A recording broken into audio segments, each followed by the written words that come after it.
এই রাতে ভিডিও দেওয়ার অর্থ হলো সমস্ত চাকরিজীবী তথা চাকরিজীবীদের আত্মীয় তথা রাজ্যবাসী এবং সমস্ত উদার মনের মানুষ, শিক্ষাবিদ তথা যারা সামাজিক আন্দোলনে বেশি নামেন তাদের জন্যে এই ভিডিও এবং আমার হতাশগ্রস্ত ছাত্রছাত্রী এবং রাজ্যের একেবারে যারা চাকরির পরীক্ষার জন্য উদ্গ্রীব হয়ে আছে তাদের জন্যে এই ভিডিও। প্রথমে কথা বলি আমি আপনাদের, নিচে যে দুজন ছবি আছে দুটি ছবির দিকে লক্ষ্য করুন। ডবল ডবল চাকরি। মাননীয় মুখ্যমন্ত্রী 2021 সালে কি বলেছিলেন? ডবল ডবল চাকরি দেওয়া হবে। 21, আজকের কত 24। সেই নিয়োগ দুর্নীতি মামলায় একে একে প্রায় সবাই জামিন পেয়ে গেল। এটা অবশ্য কোর্টের ব্যাপার, আমি কোর্টকে সম্মান করি, কারণ নির্দিষ্ট তাদের বিরুদ্ধে কোনো প্রমাণ দিতে পারেনি। অথচ মাদ্রাসা সার্ভিস, গ্রুপ ডি, মাদ্রাসার প্রাইমারি টেট, মাদ্রাসা এসএলএসটি হাজার গণ্ডগোলে এবং আউট অফ সিলেবাসের মধ্যে আছে। প্রাইমারি জট এখনও কাটছে না, ডিসেম্বরে কাটবে কি তার সন্দেহ আছে, কারণ সেটা আমি আগের ভিডিওতে দিয়েছি, আপনারা দেখে নিতে পারেন। তাহলে রাজ্যের চাকরি প্রার্থীদের জন্যে কেউ কি বলার নেই? শুধু কি আমি কামাল হোসেন বলে যাব? এবং অনেক নিন্দুক আছেন, তারা যে বলছেন, অনেকে বলছেন, কয়েকজন, অনেকে নয়, মাফ করবেন, কয়েকজন, কারণ সমাজে নিন্দুকদের স্বভাব নিন্দা করা আর যাদের কাজ সঠিক কাজ করে যাওয়া, তাই আমিও আমার কাজ করে যাই। তাহলে রাজ্যের চাকরি প্রার্থীদের জন্য বলার কে আছে? যারা শিক্ষাবিদ তারা চুপ, বিভিন্ন রাজনীতিবিদ তারা চুপ, কারণ তারা যখন কেউ মঞ্চ তৈরি করে, যখন কেউ ধর্নায় বসে, তখন তারা সেখানে গিয়ে ফুটেজ নেওয়ার চেষ্টা করে। আরজিকর কাহিনী নিয়ে বহু আপনারা দেখেছেন, আরজিকর কাহিনী নিয়ে প্রচুর ফুটেজ হয়েছে। সারা পশ্চিমবঙ্গ, ভারতবর্ষ তথা সারা পৃথিবীতে এর বিরাট ধরনের ফলাফল দেখা গিয়েছিল। কিন্তু 6টা উপনির্বাচনে আপনারা কি দেখলেন? সেই তৃণমূল সরকার অনেক বেশি ভোট পেয়ে সেখানে আসলেন। আমার প্রশ্ন, একজন শিক্ষক হিসাবে আমি মাননীয় মুখ্যমন্ত্রীকে সম্মান করি, এই জন্যে তিনি আমাদের অভিভাবিকা এবং তিনি প্রশাসনিক প্রধান। তিনি যে কথাটা বলেছিলেন 2021 সালে ডবল ডবল চাকরি, সিঙ্গেল চাকরি কোথায়? শুধু আপার প্রাইমারি আর প্রাইমারির একবারই চাকরি ছাড়া আর কোথায় চাকরি আছে? এবং মাদ্রাসা সার্ভিস কমিশনের মুসলিম সম্প্রদায়ের ছেলেমেয়েরা বেশি উদ্গ্রীব হয়ে থাকে, তাদের জন্যে কি করলেন আপনি? আমার দুঃখ, আমার ব্যথা, আমার যন্ত্রণা এটাই যে কেউ কি এই চাকরি প্রার্থীদের জন্য কিছু বলবে না? তাদের বয়স চলে যাচ্ছে, তাদের জীবন শেষ হয়ে যাচ্ছে, তারা এমএ, এমএসসি, বিএড, ডিএলএড করে বসে আছে এবং অনেকের বয়স প্রায় শেষ পর্যায়ে। এমন অনেক ছাত্রছাত্রী আমার কাছে এসেছিল যে নতুন কি কিছু করা যেতে পারে, শুধু আমাদের কোর্ট নির্ভর হতে হবে। সুপ্রিম কোর্ট যদি এসএলএসটির জন্য কিছু বলে দেয় তাহলে সেটাই গ্রান্টেড হবে এবং সেটাই ভালো কিছু হবে। আশা করছি 28 তারিখে না হলে খুব শীঘ্রই কিন্তু এসএলএসটির মামলা ফয়সালা হয়ে যাবে, এটা আপনাদের আমি বলে দিলাম। এবং প্রাইমারি, আপার প্রাইমারি সব ঠিক আছে, সব ঠিকঠাক আছে। আপার প্রাইমারির বিজ্ঞপ্তি শুধু সময়ের অপেক্ষায়। কিন্তু যারা নবম, দশম, একাদশ, দ্বাদশে চাকরি করার জন্য উদ্গ্রীব হয়ে আছে, সেখানে তো কোনো কোর্ট কোনো ইন্টারিম স্টে অর্ডার দেয়নি যে নতুন বিজ্ঞপ্তি দেওয়ার। তাহলে রাজ্য সরকার কেন এখানে চুপ হয়ে আছে? আমার প্রশ্ন এখানেই। কোনো তো ইন্টারিম অর্ডার নেই, অথচ দেখা যাচ্ছে সমস্ত ক্ষেত্রে দান ধ্যান সব কিছু করছেন, করুন, নিশ্চিত রাজ্যের মানুষ সব দিক থেকে গরিব প্রান্তিক মানুষরা তারা উপকার পাক, এটা চাই। এই দেখুন একটি রিপোর্ট যে কোথায় কত কারখানা হয়েছে এবং এটা সরকারি রিপোর্ট। দিল্লিতে আপনারা দেখতে পাচ্ছেন 10,614 এবং সেটা কত সালে ছিল 2012-13, 2022-23 27,137 সবগুলো দেখলাম।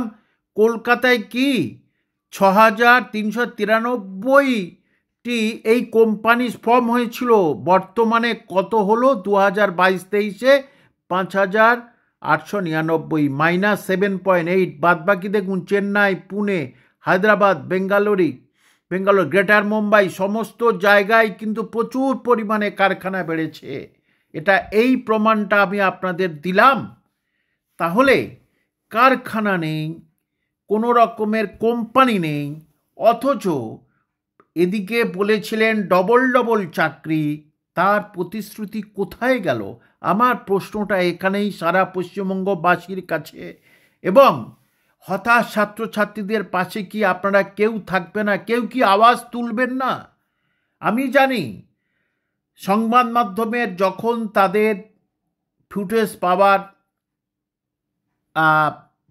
পাবার কথা, তখন তারা ফুটেজ পেয়েছে এবং তারপরে তারা কিন্তু চুপ হয়ে আছে। অথচ রাজ্যের কয়েক কোটি, 2 কোটি চাকরি প্রার্থী, 3 কোটি হতে পারে চাকরি প্রার্থী, তারা হতাশায় ক্রন্দন করছে, তাদের জীবন শেষ হয়ে যাচ্ছে। তারা কোনো প্রাইভেট কোম্পানিতে চাকরি করছে, কেউ কোনো জায়গায় ছোটোখাটো কাজ করছে, হিসেব রক্ষক, তাদের জন্য তো আপনারা কেউ বলছেন না। আমি কামাল হোসেন গলা ফাটাচ্ছি, আপনারা কি কেউ এদের হয়ে কিছু বলবেন না? এবং যারা দেখছেন, যারা এই ভিডিওটা দেখছেন, তারা আমার অত্যধিক প্রিয়, অত্যধিক কাছের, তাদেরকে বলছি যে আপনাদেরও প্রতিবাদে সামিল হতে হবে। কিন্তু প্রতিবাদ আপনাদের বিচ্ছিন্ন হয়ে গেছে, তার কারণ আপনারা কেউ কারোর সঙ্গে যুক্ত হবেন না।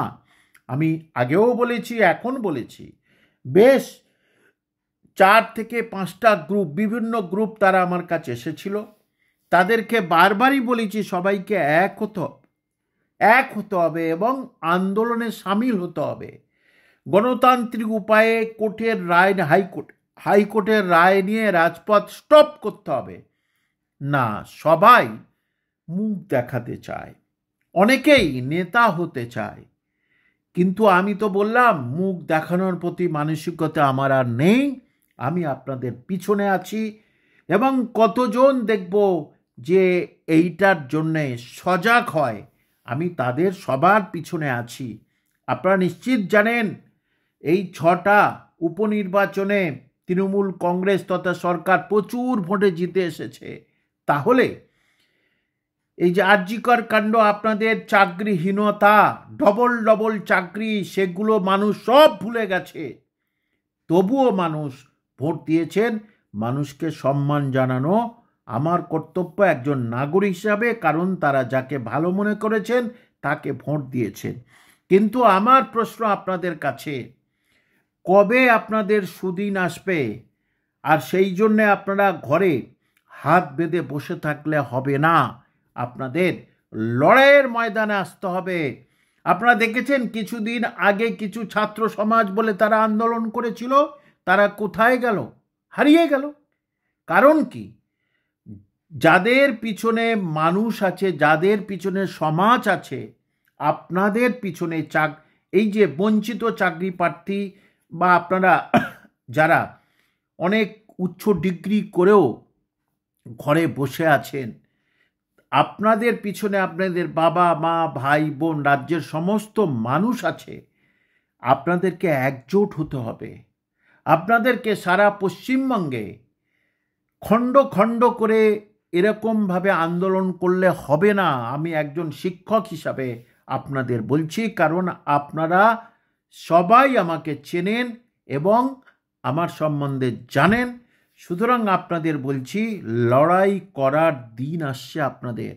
সে লড়াই গণতান্ত্রিক উপায়ে লড়াই, সরকারের বিরুদ্ধে লড়াই নয়। আপনাদের চাকরি পাওয়ার অধিকার আছে, চাকরি আপনাদের পেতেই হবে, কারণ আপনারা দেখছেন অনেক ছাত্রছাত্রী তারা এসে বলছে যে এই টিউশনি গ্রামে আর শিল্প নয়, নিজেকে চালাতে পাচ্ছি না তো নিজের বাবা মায়ের ওষুধ অন্য কিছু সব কিছু কীভাবে কিনে দেবো। সুতরাং 1000 থেকে 2012 খুব ভালো, তাদের ভালো হোক, আবাস যোজনা হচ্ছে খুব ভালো হোক, কিন্তু রাজ্যের শিক্ষিত সমাজের কি হবে? তারা কি অবহেলায় অবহেলায় অবহেলায় তাদের জীবনটাকে শেষ করে দেবে? আমার প্রশ্ন সবার কাছে, সমস্ত রাজ্যবাসীর কাছে, যে এর বিরুদ্ধে কি আপনারা রুখে দাঁড়াবেন না? কেন রাজ্যের উচ্চশিক্ষিতা ছেলেমেয়েরা আজকের 2000-3000 টাকায় একটা বিদ্যালয়ে পার্ট টাইম করবে এবং তারা অন্য কোনো প্রাইভেট কোম্পানি কোনো দোকানে হিসাব রক্ষক হিসাবে কাজ করবে 10,000 বা 8,000 বা 7,000 টাকায়? তাহলে এভাবে কি তাদের জীবন চলতে পারে? তারা বিএড ডিএলএড করেছে অনেক বেশি টাকা খরচা করে। সুতরাং আমার ব্যথা, আমি একজন স্কুল শিক্ষক থেকে এই জায়গায় এসেছি ছাত্রছাত্রীদের মঙ্গল কামনার জন্য। হ্যাঁ, নিন্দুকদের স্বভাব নিন্দা করা, কিন্তু আপনারা নিজেরা রুখে দাঁড়ান, সেরা হন।